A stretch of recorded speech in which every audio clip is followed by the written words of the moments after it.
So hello, everybody. Welcome back. And this week, we are going to talk about the extraordinary being within you. So, Oscar, would you like to introduce yourself? Absolutely.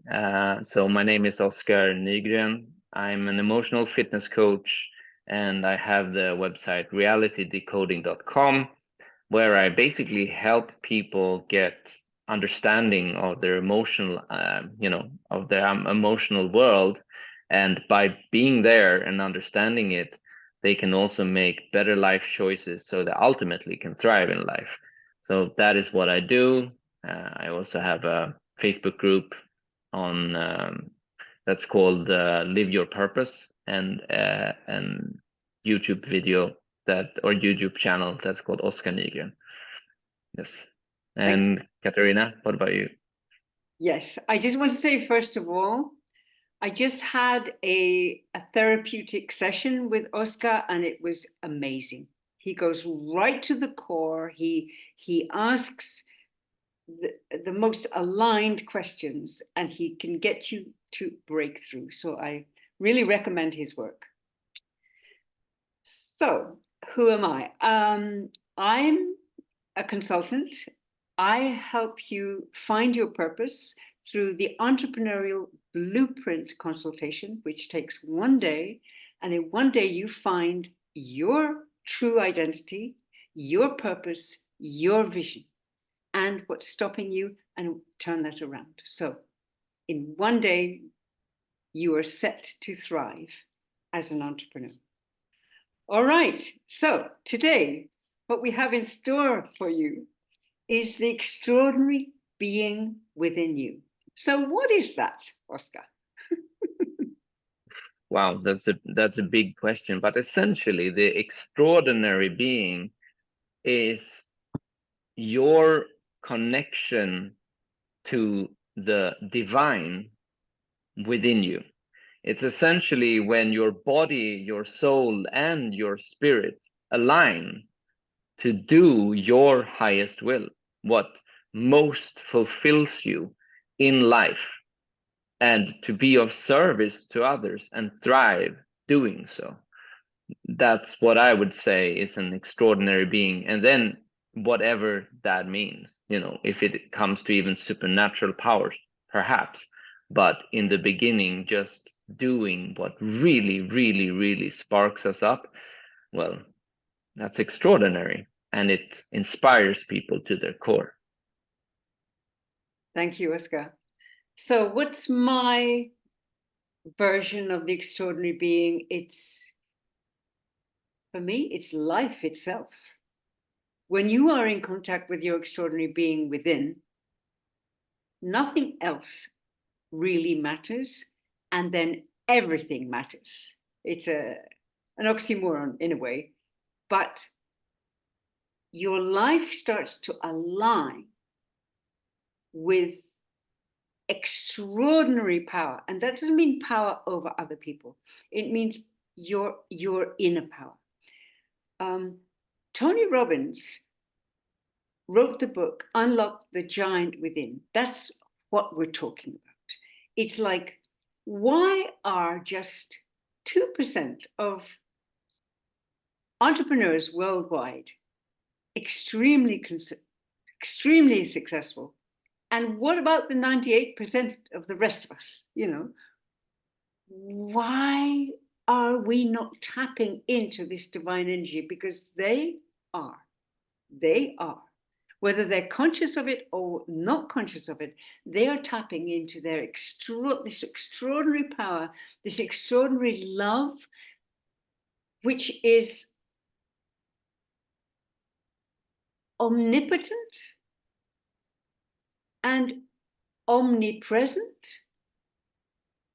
and has access to all knowledge, omniscient. So it's like ChatGPT, but much, much, much greater. So it can inspire you. It can tell you exactly where to go, how to thrive, how to live every day if you really listen within. Yeah, and it's all about that, right? To then, because to unlock the giant within, you need to listen within. It's not like you listen without, right? It's essentially you discerning something, what is going on within, because Absolutely. it's essentially saying that, well, there is a giant within. Now, how to access it? Exactly. So my next question is, who has it? Well, obviously, everyone has it. So whoever's listening, you have it. Even if you are not in contact with it, we're going to show you ways that you can be, because this is your key to your success. This is your key to your passion, to thriving. This is your key to healing, because this being within you knows you better than anybody else. Your closest friend, your lover, your husband, your wife, your children. It knows you better. And it knows exactly what you need most. Yes, and what I also want to add to that is that it's so easy to look upon others and say like, "Ooh, I want to be like them." But the extraordinary being within you is totally unique, totally authentic, and has its own way of going about in life. And so it is lovely to be inspired by others, but to truly find within you what brings you the most satisfaction and what is your true expression, that is what is ultimately most love, most blissful experience within you. And that is also what essentially inspires others to find themselves too. Exactly. So, what stops us? Wouldn't it be extraordinary to live a life in a world where everybody's coming from their extraordinary being, starting in school? And this isn't a religious thing. It doesn't have to be. It doesn't have to be, have a lot of rules or rituals, whatever. It can be if you want it to be. That's your choice. But imagine a world of extraordinary beings, how easy life could be, right? Would we be at war? No, no one would bother, right, to be at war. Why would you do that? Because most of us are struggling for survival. So what stops us is our inner saboteur. It's the reptilian brain at the back of our head that's supposed to keep us safe and small, but it keeps us safe and small and ultimately dead without thriving, without actually reaching our purpose. So it's like there's an inner Armageddon. There's a war going on within us, and the extraordinary being doesn't fight, doesn't have to. It's so powerful. But the inner saboteur fights it and fights it and fights it and fights it. Because why? Because it has so much power over us. And it doesn't want to lose that power. So it will tell us every time, no, no, no, you don't have an extraordinary being inside you. Who do you think you are? We're going back to Yantalog again, you're not worthy of anything. Who do you think you are that can actually talk to God? So what's your take on that, Oscar? You're smiling. Yeah, it essentially is that, right? To discern again, like the discernment of these voices within. Because the same way that you have a voice that is, well, you have a personal voice, you have humanity's voice, you have the saboteur's voice, right? But then you also have this extraordinary being or God or whomever you really, really connect to, that has only your absolute best interest in mind.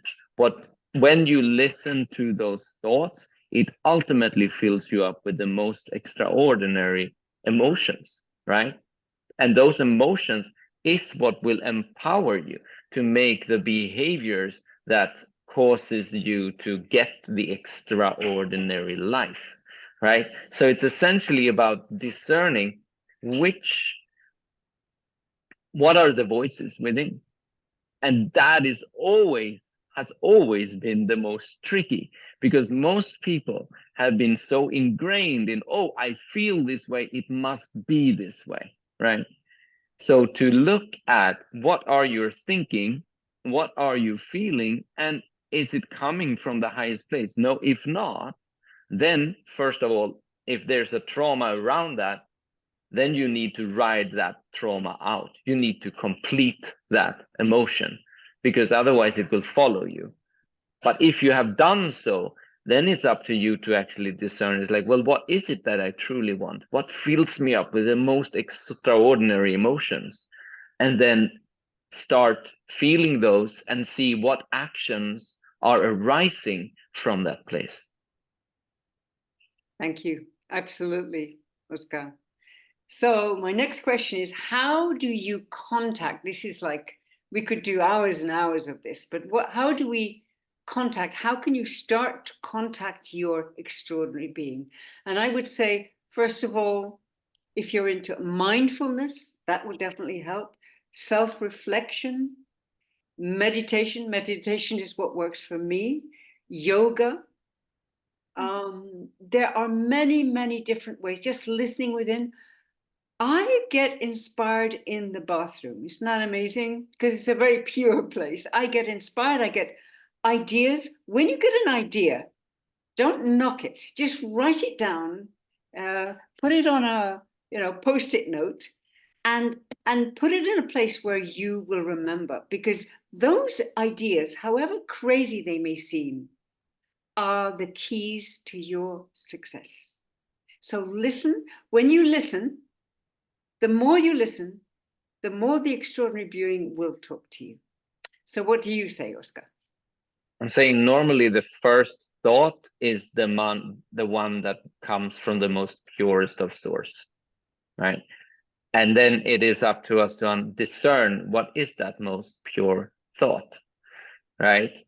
And then in order to start that journey, somehow we need to first of all sit down and like put an intention, like, because that's how it starts. If you do not know where you're heading, you at least set the intention that you're going to understand where you're heading.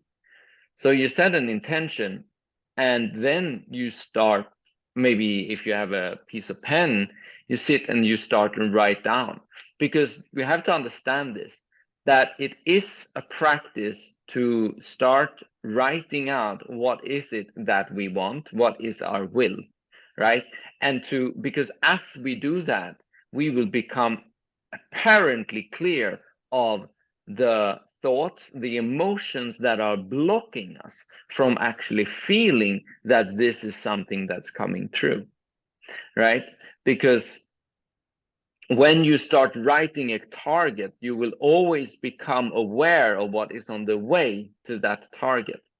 And what is on the way to that target, because everything is here and now, it means that it's always an emotion, it's always a thought, right? There's always a pattern of behavior that has stopped you, which is the old version of you that you need to discern and let go of in order to step in to the other version that you're actually desiring. Thank you, Oscar. So we're going to continue this conversation, and next week we're going to talk about God's will or your will. Whether you believe in God or not doesn't really matter. Is it the life force will? Is there a universal will or your will? And do they conflict or not? So, Oscar, how do people contact you? Well, they get in touch with me on realitydecoding.com, or on Facebook, Live Your Purpose, or on YouTube as Oscar Nygren. So that's the best way to get in touch with me. Thank you. And for me, it would be LinkedIn. I'm Catherine Carlsson. My business name is Katarina Hanssens Carlsson, but my official name is Catherine Carlsson. Destiny International 11 at gmail.com. So thank you for listening. Thank you for watching, and we will see you next week. Beautiful. Thank you, guys. Take care.